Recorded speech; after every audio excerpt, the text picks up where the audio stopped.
Alhamdulillahirabbil alamin wa bihi nasta'in ala umuri dunya waddin. Wassalatu wassalamu ala asyrafil anbiya'i wal mursalin wa ala alihi wa sahbihi ajmain, amma ba'du. Hadirin jamaah salat zuhur yang dimuliakan Allah, alhamdulillah kita bersyukur kepada Allah Subhanahu wa taala atas nikmat yang berlimpah yang Allah berikan kepada kita. Salat dan salam kita haturkan kepada Rasulullah sallallahu alaihi wasallam. Menyambung pengajian 1 bulan yang lalu tentang usul fikih. Juga dulu di minggu yang lalu kita berbicara tentang tiga hal bagian usul fikih, 3 bidang usul fikih.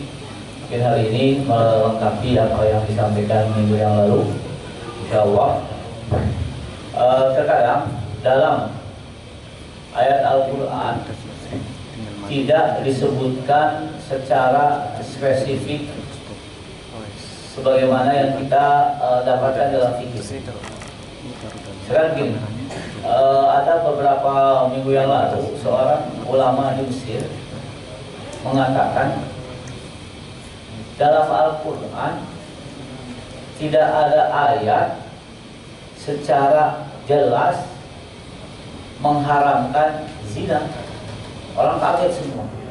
Bagi yang belajar usul fikih mengatakan memang iya. Namun jadi tidak ada sama sekali dalam Al-Quran larangan berzina. Juga tidak ada sekali dalam Al-Quran menyebutkan zina haram. Yang ada teks difahami bahwa zina haram. Tuh, apa bedanya? Beda. Jadi ketika Allah Subhanahu wa taala berfirman, "A'udzubillahi minasyaitonir rajim, waz-zaniyatu waz-zani fajlidu kulla wahidin minhuma jaldah." Dalam usul fikih ayat tersebut karena dihukum berarti haram. Jadi ada kaidahnya. Maka saya sama, kalau saya bikin pertanyaan, apakah dalam Quran ada atau dalam sunnah ada teks yang mengatakan salat wajib dalam bahasa Arab as-salatu wajibatun? Dipastikan tidak ada. Sama juga, apakah dalam Al-Quran ada yang berbunyi Fatihah rukun sholat? Nggak ada. Apakah dalam Al-Quran ada atau sunnah ada mengatakan haji wajib? Tidak ada. Yang ada dipahami bahwa haji wajib. Nah, ini adalah fungsi usul. Jadi kemarin kita mengatakan harus ada dalilnya, cara memahaminya harus jelas, siapa yang memahaminya juga harus kompeten. Kalau yang memahami tidak kompeten, dalilnya nggak jelas, cara memahaminya nggak jelas, akhirnya kesimpulannya ngaco semua. Karena hidup sekarang kita di zaman yaitu dalam keadaan berseliweran pemahaman agama. Kadang kita bingung ini dengan yang mana kita bisa masuk surga gitu. Lalu nanti bulan Rajab ada namanya sholat raghaib 12 rakaat. Semua tata caranya ada. Yang hebatnya sholat raghaib ini, bayang siapa melakukan 12 rakaat sholat raghaib, apa? Seluruh dosanya dihapus, itu masih sederhana. Dan ia bisa mensyafaati 70 orang anggota keluarganya yang sudah dipastikan ke neraka. Kalau sahih itu hadis kita tungguin itu. Hari Kamis pertama di bulan Rajab, Kamisnya puasa, malamnya sholat raghaib. Yang jadi masalah hadisnya tidak. Jadi sahabat juga ada beberapa ibadah yang jadi masalah dan hadisnya sahih. Barang siapa puasa 1 hari di bulan Rajab, maka fadilahnya gede banget. Seakan-akan dia puasa 1000 hari. Kemudian barang siapa 7 hari, dia dibebaskan dari jahanam. Ini yang menarik yang nomor 3. Barang siapa puasa 15 hari, seluruh dosanya dirubah jadi pahala. Yang rugi yang dosanya dikit. Tapi subhanallah masalahnya hadisnya sahih atau tidak sahih. Jadi yang kemarin kita bicarakan apakah dalilnya sahih atau tidak. Yang kedua ini masalah ini. Pertanyaan ini jawabannya nggak ada. Nggak ada dalam Quran, emang nggak ada secara teks yang langsung dipahami. Misalkan, apakah Al-Quran menyebut as-sholatu wajibah? Ya nggak ada. Apakah Al-Quran ada menyebutkan qiraatul Fatihah rukun sholat? Nggak ada. Apakah al-hadis begitu? Tidak ada. Al-hajju wajibun ada. Yang ada ya teks yang difahami bahwa sholat, mana ayatnya? Aqimus sholat, aqimu perintah, yang diperintahkan apa? Sholat. Kalau begitu sholat diperintahkan, kalau pergi sholat wajib. Jadi prosesnya agak panjang.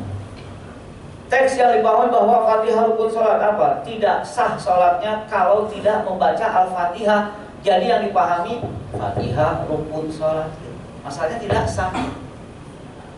La sholata, di sini la-nya tidak berarti tidak sah, berarti tidak sah sholat bagi orang yang tidak membaca Al-Fatihah. Al-Fatihah rukun sholat. Kalau diubuk-ubuk dicari Fatihah rukun sholat nggak ketemu.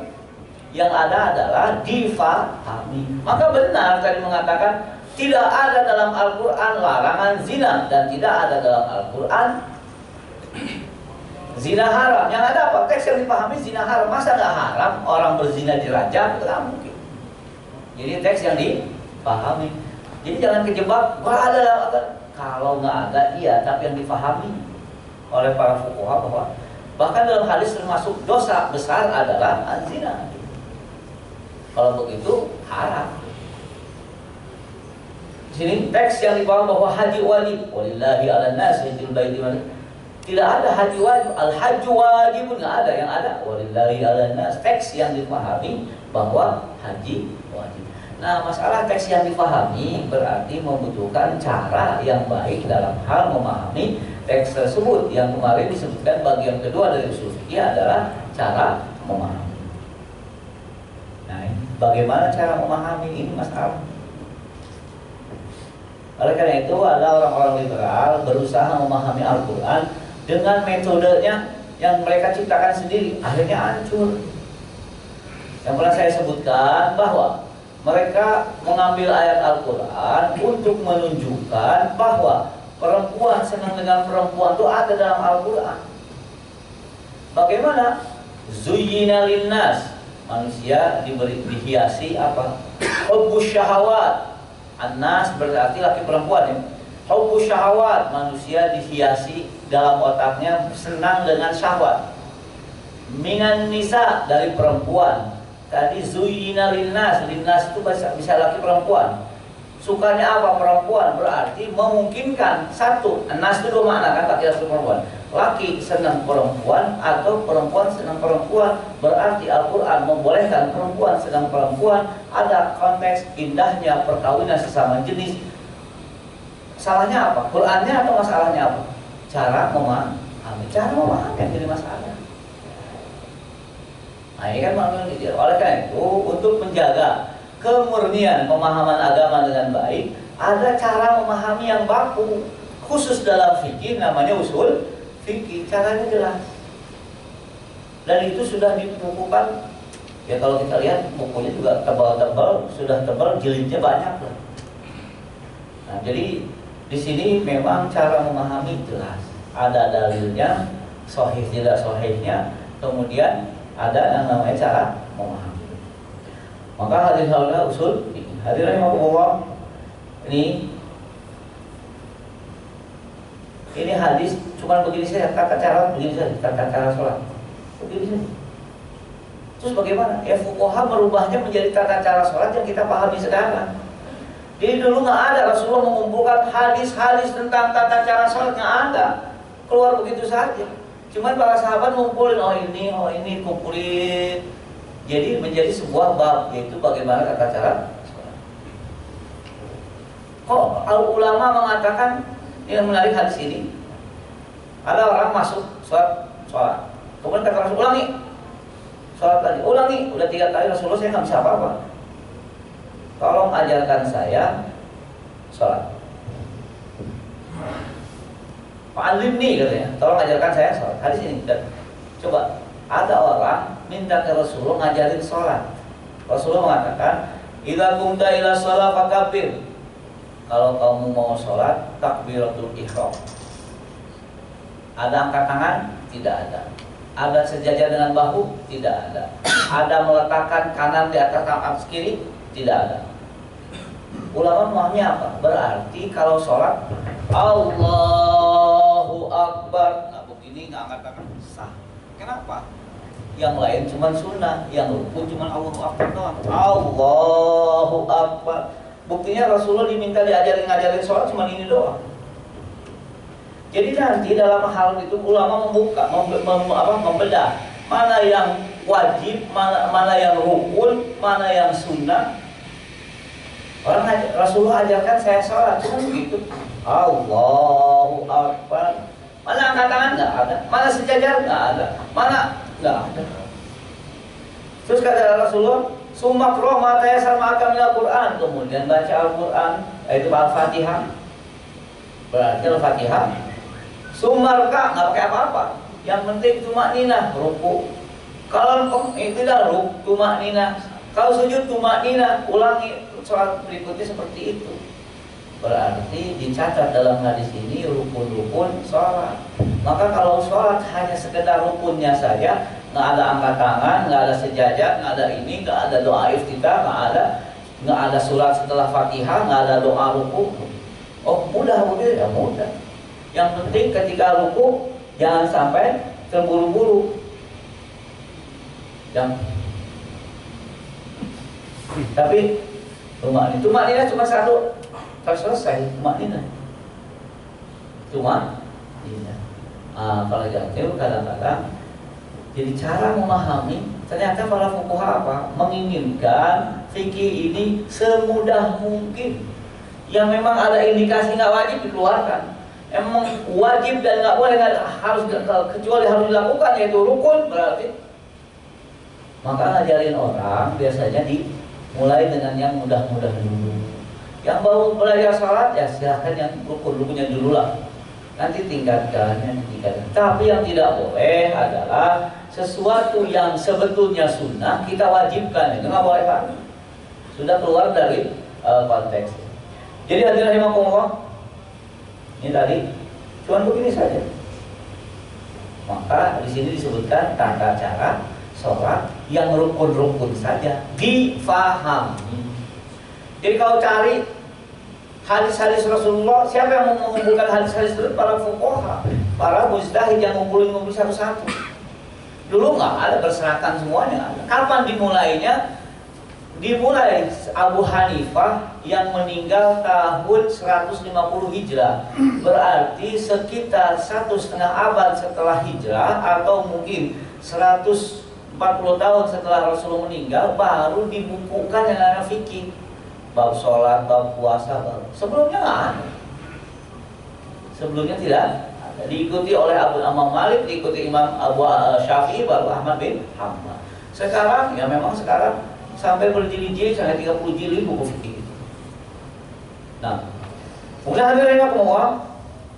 Jadi jika kamu mau sholat, baca takbir, baca, berarti ini hanya rukun-rukunnya saja.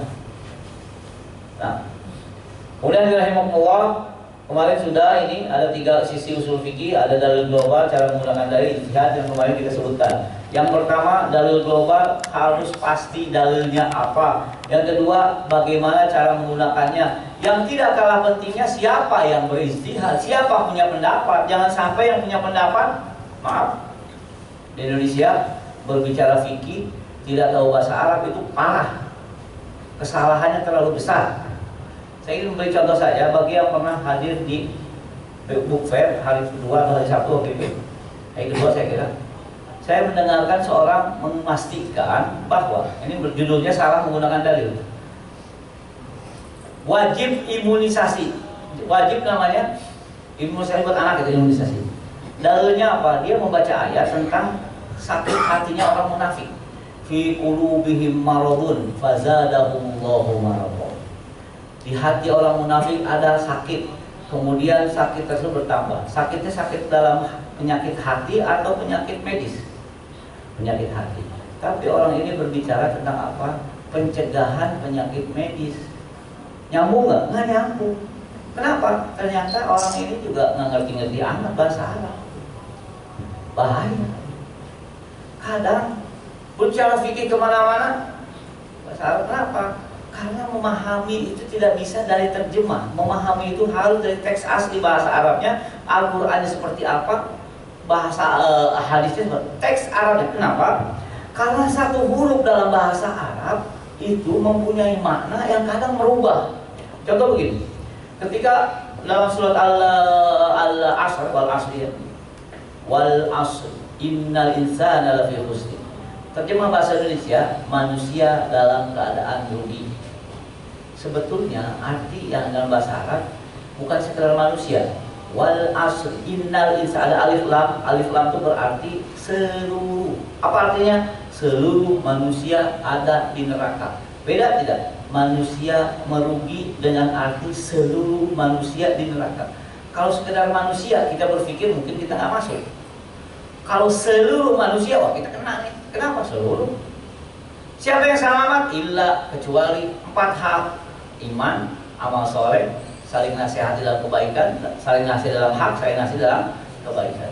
Permasalahannya apa? Alif lam nggak bisa diterjemah. Saya pernah menerjemah buku dan saya lihat apakah bisa menerjemah dari Arab ke Indonesia 100%, paling 70%. Bagaimana Al-Qur'annya setiap hurufnya nggak boleh beda. Kurang saja kurang arti. Bahkan dalam fikih satu huruf mempengaruhi makna. Sekarang apakah dalam bahasa Indonesia bisa dibahas satu huruf itu? Nggak bisa. Al-alif dengan lam ya bisa diterjemah di Indonesia. Terus kita mau mengandalkan terjemah, apalagi dalam hukum. Bisa jadi satu ayat 12 masalah di situ. Saya sering sekali dengan Mas Yos sebenarnya. Apakah ayat ini jelas? Mas Yos menjawab jelas. Saya tanya sekali lagi. Apakah ayat ini jelas? Saya jelas. 3 kali jelas. Jelas? Mari saya jelaskan ayat ini. Saya tanya, apakah ayat ini jelas? Mulai. Kayaknya nggak jelas. Kenapa? Setiap huruf mempunyai makna yang bisa dipahami. Kalau bahasa Indonesia duduk itu duduk. Kalau bahasa Arab jalasa dengan qa'ada beda. Ada yang dari atas ke bawah, dari bawah ke atas. Jadi dari orang tidur, duduk, dari atas ke bawah itu beda kalimat. Kita dalam hal ini dalilnya apa, cara menggunakannya seperti apa, harus pakai bahasa Arab yang baik. Kemudian yang ketiga yang mau dibahas, siapa pelakunya. Kalau per person yang nggak tahu itu dari, maka diasarankan di zaman sekarang nggak ada mustahil. Biasanya orang kumpul ahli syariah, kalau memang itu masalah kedokteran, ahli kedokteran, kemudian yang dibutuhkan apa ilmu saja, kemudian disimpulkan bareng-bareng. Tidak bisa oleh karena itu penting pelakunya siapa, caranya bagaimana, dalilnya apa. Kalau dia tingkat pertama sudah gugur. Seperti tadi, puasa di bulan Syaban, tanya dulu dalilnya apa. Hadis, sahih nggak sahih, gugur. Kan menyemangati kita untuk beramal soleh, betul. Cuman yang jadi masalah adalah yang sunnah, yang pasti sunnah dan sahih saja belum habis kita kerjakan. Ya nggak usah nyari-nyari yang nggak jelas sunnahnya. Kadang-kadang dikira ini yang repotnya lagi, kalau fadhail amal kan hadisnya banyak yang nggak sahih. Masalahnya apa? Kerjaan dikit, untung banyak. Padahal kaidah fikih, kaidah dalam fikih dalam al-sa'at disebutkan yang namanya pahala itu tergantung derajat kesulitan. As-tsawabu ala qadril masyaqqah. Doa akhir tahun dibacakan 2 menit menghapus seluruh dosa. Hebat, enak banget. 2 menit doa 2 tahun, habis dosa 1 tahun. 2 menit di awal tahun, setan nganggur di akhir tahun. Kan doanya terjaga dari godaan setan. Ternyata masalahnya hadisnya tidak. Ini mengulang yang kemarin. Pertama, dalilnya apa? Jelas supaya kita tidak mempunyai pemahaman sesat. Kadang juga bagaimana dengan pemahaman radikal? Apa itu radikal masalahnya? Saya pernah bercerita bagaimana seorang sahabat di zaman Rasulullah SAW. Katakanlah Rasulullah SAW. Bagaimana Rasulullah SAW di Mekah ketika beliau sholat diinjak oleh Uqbah bin Abu Mu'in. Apa yang diinjak? Punggungnya nih, lehernya diinjak, dibunuh nggak malah Rasulullah? Terus gimana? Yang lebih menarik lagi, musuh Rasulullah nomor 1 yaitu Hindun binti Utbah dan suaminya Abu Sufyan. Abu Sufyan dan Hindun suami istri. Hindun yang menyuruh Al-Wahsy untuk membunuh Hamzah. Hindun setelah Hamzah terbunuh, mukanya dihabisi, dipotong sama Hindun. dadanya dibelah, digigit jantungnya untuk membebaskan dia dari sumpah dia. Rasulullah nangis lihat Hamzah, mukanya hancur yang terbelah. Siapa pelakunya? Hindun.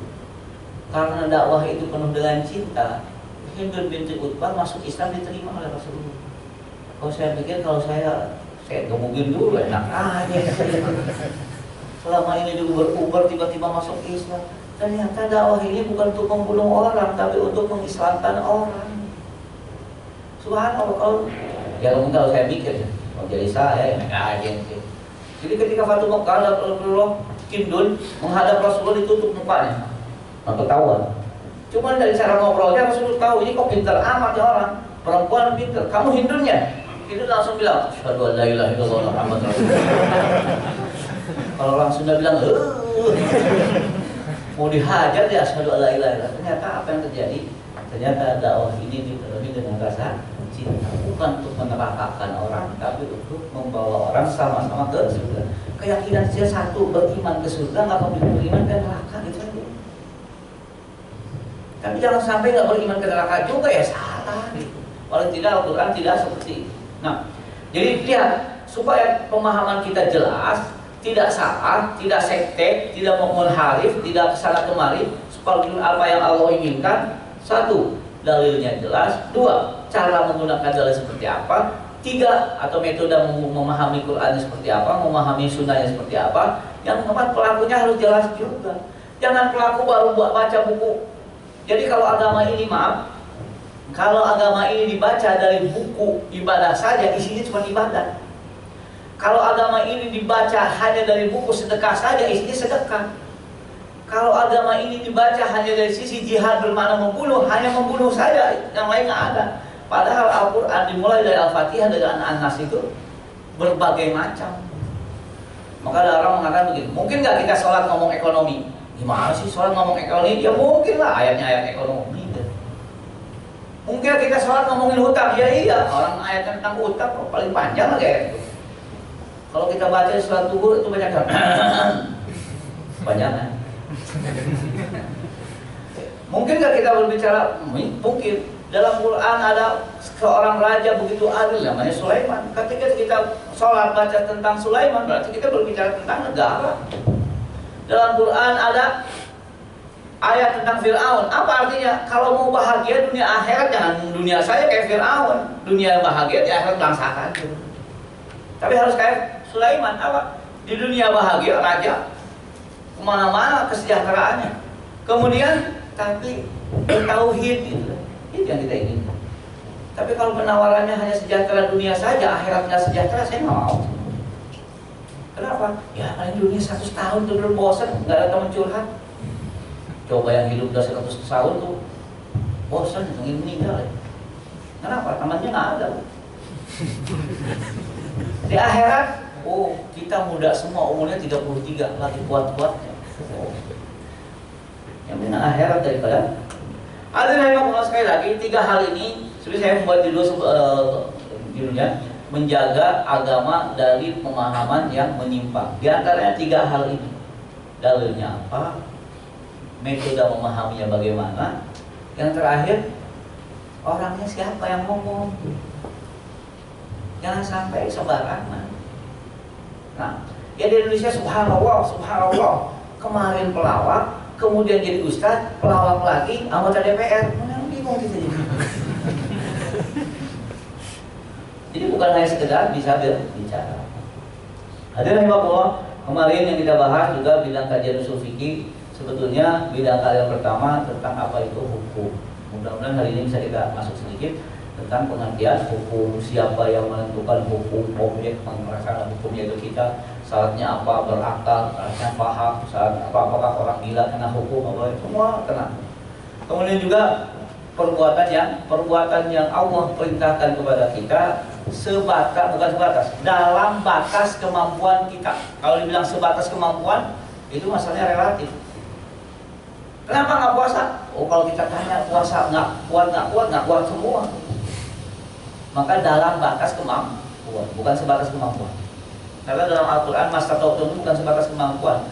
Mastata'tum itu sekuat kemampuan kita. Kalau sebatas kemampuan ya kita bawaannya nggak mampu semuanya. Kalau zakat itu kita yang ukur sebatas kemampuan kita, nggak ada yang zakat, nggak mampu semua. Masalahnya gaji besar apapun nggak pernah ada yang cukup. Kenapa? Keinginannya nggak pernah cukup. Hadirin rahimakumullah, yang kedua dalil global. Nah ini sedikit juga saya singgung. Ada Al-Quran, ada As-Sunnah. Biasanya kita semangat Al-Quran, Sunnah. Kalau pertanyaan, apa Qurannya, apa Sunnahnya?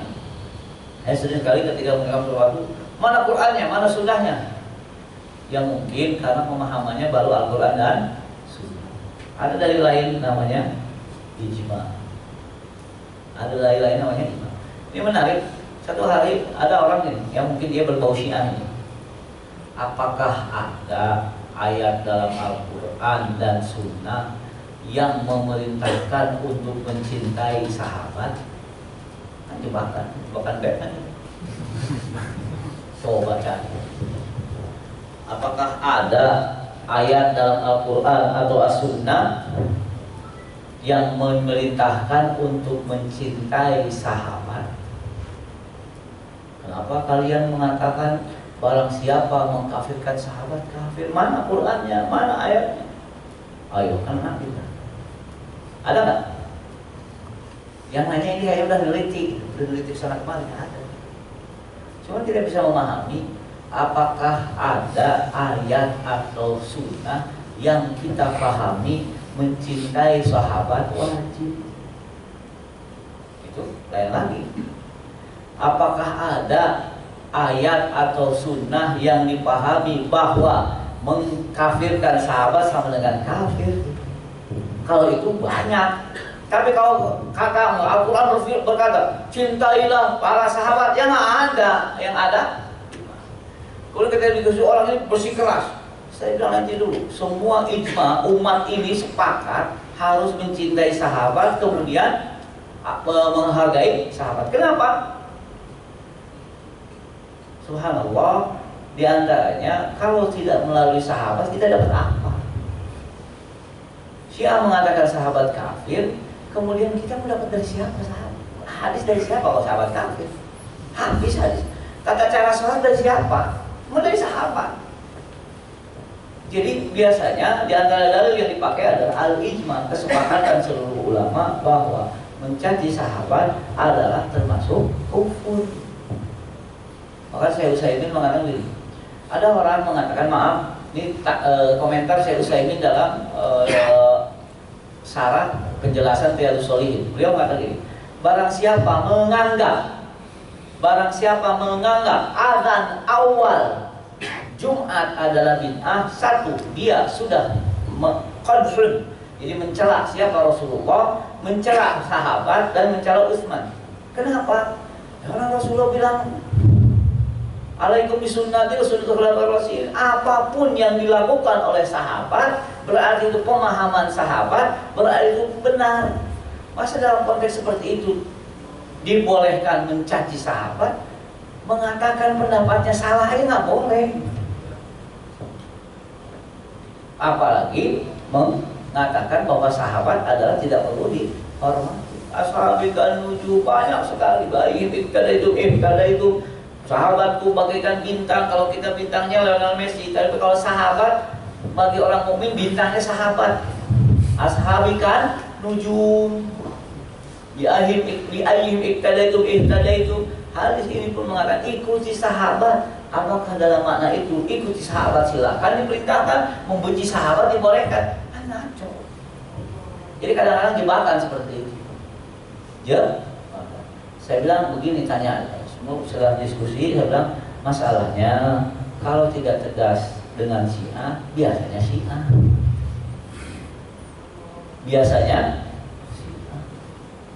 Kok begitu? Ya iya, pengalaman dari dulu seperti itu. Yang tidak pernah tegas dengan Syiah biasanya berbau Syiah. Nanti kalau udah gede dia ngaku gitu. Karena yang sekarang ngaku Syiah dulunya nggak pernah ngaku gitu. Nah, ada dari tempat namanya Al-Qiyas. Qiyas ini namanya, kalau dalam kata yang dekat dengan kias adalah analogi, tapi analogi bukan kias, tapi mirip dengan kias. Ada lagi dalil, kita akan bahas satu-satu. Al-istihsan, nanti ada pengecualian dari kaidah umum karena kemungkinan sulit. Al-istihsan, istihsan. Jadi banyak hal istihsan di sini yang mungkin sekedar contoh sederhana, banyak hal istihsan kita lakukan dalam kehidupan sehari-hari. Kalau memaksakan teks bisa jadi susah. Kenapa? Karena teks mengatakan tidak boleh ada najis dalam ketika sholat. Oke. Karena najis termasuk penghalang sahnya sholat. Ini masalah di zaman di Madinah dulu orang apa? Kotoran tanah itu tercampur kotoran unta. Kalau turun hujan kan jadi najis tuh. Tapi para sahabat kalau jalan ke masjid kemudian ada bekas bercakan tanah yang tercampur kotoran unta, nggak pernah wudhu lagi, langsung nggak pernah dibersihin, langsung jalan. Bahkan bukan unta saja, gimana? Keledai. Kenapa? Ya kalau setiap sholat harus bersih dari najis 100% susah nggak sholat. Bersihin lagi. Maka dulu ada kebetulan hitam juga ini. Bagaimana warna hitam di kuku kita? Oh, menghalangi wudu, berarti tidak sah wudunya. Kata Syekh Utsaimin terlalu sulit kalau semua seperti itu, maka dimaafkan. Istihsan dalam makna dimaafkan kalau memang sampai sulit banget.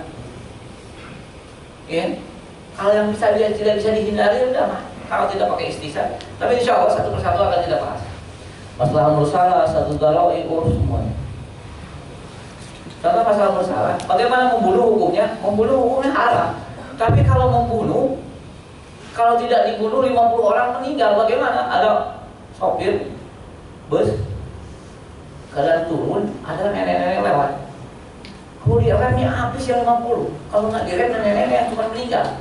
Bagaimana hukumnya? Dalam fikih nggak masalah. Kenapa? Ya kalau antar pilihan kan. Kalau si mahkamah nggak, ini pilihan sulit. Satu yang meninggal atau yang 50. Dalam fikih tidak masalah yang satu daripada mengorbankan yang 50. Itu kalau ikut teks nggak boleh membunuh, haram. Tapi kalau kalau direm habis yang 50 yang habis. Mending kalau 50, kalau bergelantungan bisa jadi 100 ya. Sama juga dengan kereta. Berarti di sini harus memahami teks hukum dalam konteks maslahat yang ada mana yang lebih besar. Kalau nggak direm habis jadi yang 50. Oh kalau begitu sudahlah, tidak masalah. Yang tadi mengorbankan nenek, asal jangan nenek saya. Saya jangan lah. Nanti insya Allah ini ada 11 nih. Kita akan mengenal 11 dalil. 11 dalil 11 kali setahun nggak habis. Mending Ramadan kan nggak ada, kurang. Ini juga insya Allah minggu depan kita berbicara satu. Nanti masalah krusialnya adalah yang menentukan hukum itu Allah. Yang menarik, saya ini bisa dijawab juga. Saya tadi pagi mahasiswa ke Jepang. Saya tanya, di Indonesia zakat wajib nggak? Di Indonesia zakat wajib nggak? Enggak. Kenapa? Yang nggak bayar zakat nggak diapa-apain. Kalau wajib, yang nggak bayar zakat di penjara. Kenapa? Yang masalahnya di Indonesia, masalahnya kadang menurut Allah haram banget, tapi menurut undang-undang boleh banget. Ya salah. Menurut Al-Quran tidak sholat itu parah banget. Tidak sholat itu maaf. Imam Syafi'i dan Imam Ahmad berselisih pendapat. Kalau orang nggak sholat itu kafir nggak? Kata Imam Ahmad kafir. Kalau kata Imam Syafi'i enggak. Orang dia masuk Islam pakai la ilaha illallah pakai sholat. Tapi Imam Ahmad mengatakan tidak sholat kafir. Coba di Indonesia tidak sholat. Ya mas, tidak ada apa namanya yang fit and property itu nggak ada ya, sholat nggak ada. Padahal menurut Allah tidak sholat adalah dosanya gede banget. Apalagi kalau berhubungan dengan kafir tidak. Kemudian karena menurut Allah dosa banget, menurut Allah di Indonesia biasa banget. Di sini bagian ketiga 4 usul fikih adalah bagaimana cara memahami yang tadi kita bahas, cara memahami. Ini detail sekali. Oh dibikin yang mudah-mudahan bisa lanjut sampai 2 tahun baru selesai. Ini setelah selesai pengajian ini bisa jadi buku gitu, di usul fikih selesai. Kenapa? Dirasakan tanpa memahami usul fikih biasanya pemahaman juga kacau. Pemahaman kacau. Terakhir nih, siapa mustahil pelaku ijtihad. Talfiq. Jadi kalau dibahas dari awal sampai akhir seminggu sekali. Waduh. Nah, kalau di kuliah dibagi dua, ada usul fikih 1 yaitu bagian hukum dan wilayah global, usul fikih 2 tentang masalah dua ini. Jadi 2 sesi. Jadi kalau di katakanlah di Libya dibagi 8 semester, setiap semesternya 5 SKS. Detail banget ya masalah usul. Ya kita nggak perlu detail. Yang penting kita tahu kenapa. Yang penting lagi dalam usul fikih ada faedahnya. Jadi dalam fikih itu ada Al-Quran, ada Sunnah, ada ilmu yang menjembataninya sehingga melahirkan fikih sebagai produk. Jadi fikih yang kita baca produk dari ijtihad para mujtahid memahami Al-Quran dan Sunnah, memakai ilmu usul. Jadi ilmu usul fikih adalah ilmu yang dipakai oleh para mujtahid untuk memahami Al-Quran dan Sunnah melahirkan fikih. Maka dalam fikih harus ditanya dalilnya apa. Allah berfirman aqimus sholat, sholat wajib berarti Allah mau menyuruh sholat berarti sholat wajib. Sama juga ini. Tidak sholat tidak sah kalau tidak pakai Fatihah berarti Fatihah hukum sholat. Akhirnya memang Allah banyak hal fungsi usul fikih, diantaranya kita memahaminya juga dengan benar, hati-hati, jangan sampai kan repot juga. Seperti saya sarankan minggu lalu apa? Capek beribadah, ada apa-apa, masalahnya apa? Belum tentu disyariatkan dilakukan. Nah di bulan Rajab ini banyak. Di antaranya masalah puasa, di antara masalah sholat rogoib, dan itu ada semua.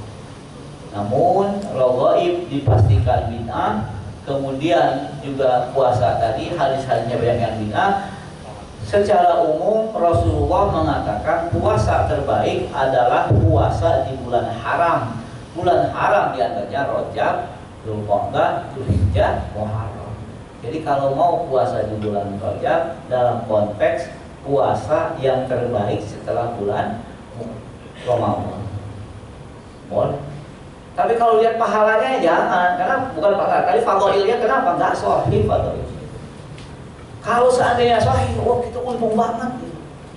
Salat raghaib dosanya dihapus sampai disebutkan walaupun sejumlah buih di lautan, walaupun sejumlah pasir di muka bumi, walaupun sejumlah dedaunan yang ada di pohon-pohon yang depan rumah kita kehitung, walaupun semuanya kehitung, semuanya dihapusi. Yang hebatnya lagi dalam hadis tersebut sebutkan apa? Hadisnya mau dhaif banget, bukan sekadar dhaif, bisa mensyafaati 70 anggota keluarganya yang sudah dipastikan ke neraka. Waduh, Nabi kalah. Tapi hadisnya toh. Ini yang bisa sampaikan pada hari ini. Sekali lagi mudah-mudahan Allah SWT menjaga kita dari pemahaman yang sesat. Masalahnya pemahaman yang sesat biasanya tertarik, mudah kita untuk tertarik. Kenapa? Ya syaitan nggak ngegodain masalahnya. Kenapa sih yang susah, yang benar susah ya setannya nongkrong di situ?